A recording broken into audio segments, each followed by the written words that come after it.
Last ക്ലാസ്സിൽ hair colour ചെയ്യുന്നതാണ് നോക്കിയല്ലേ. Hair colour ചെയ്തു. ഇനി നമുക്ക് നെക്സ്റ്റ് സ്കിൻ കളർ ചെയ്യുന്നത് നോക്കാം.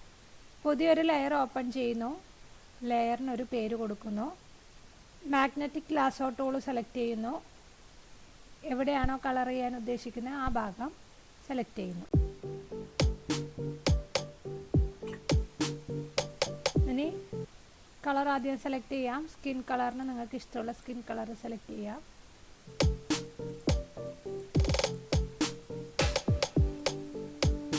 ബക്കറ്റ് ഉപയോഗിച്ച് ഫില്ല് ചെയ്യാം. ഇപ്പോൾ ഇവിടെ ലെയറിൽ നോർമലാണുള്ളത്, അത് നമുക്ക് മൾട്ടിപ്ലൈ ചെയ്യാം.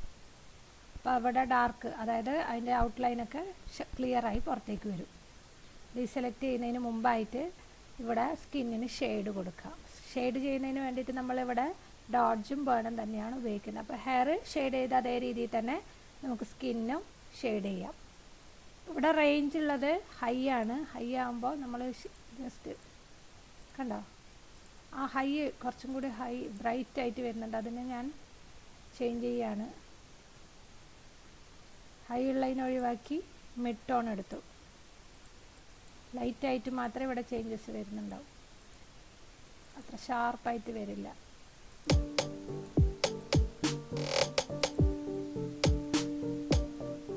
അതേപോലെ ബേണും ചെയ്യാം. ബേണും മിഡ് ടോണിലേക്ക് മാറ്റാം.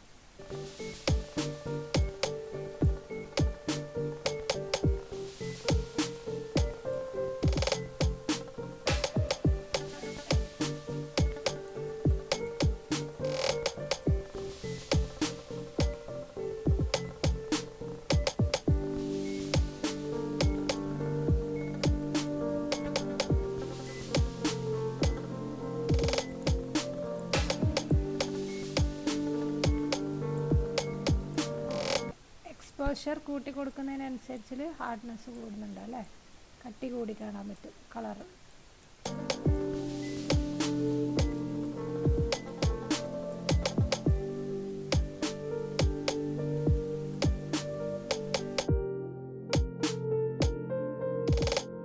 അപ്പോൾ നമ്മൾ ഹെയറും അതേപോലെ നെക്കും ചെയ്ത ഇതേ രീതിയിൽ ഈ പിക്ചറിൻ്റെ ഓരോ ഭാഗവും വേറെ വേറെ ലെയറിലെടുത്ത് ഇതുപോലെ തന്നെ ബേണും ഡോഡ്ജും ഉപയോഗിച്ച് ഷെയ്ഡ് ചെയ്യാം.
സ്കിൻ കളറായിട്ട് ഉപയോഗിച്ചത് ലൈറ്റ് പീച്ച് കളറാണ്. പീച്ച് കളറിൻ്റെ ഷെയ്ഡ്സാണ് കൂടുതൽ നമ്മൾ സ്കിൻ കളറിന് വേണ്ടി എടുക്കുന്നത്.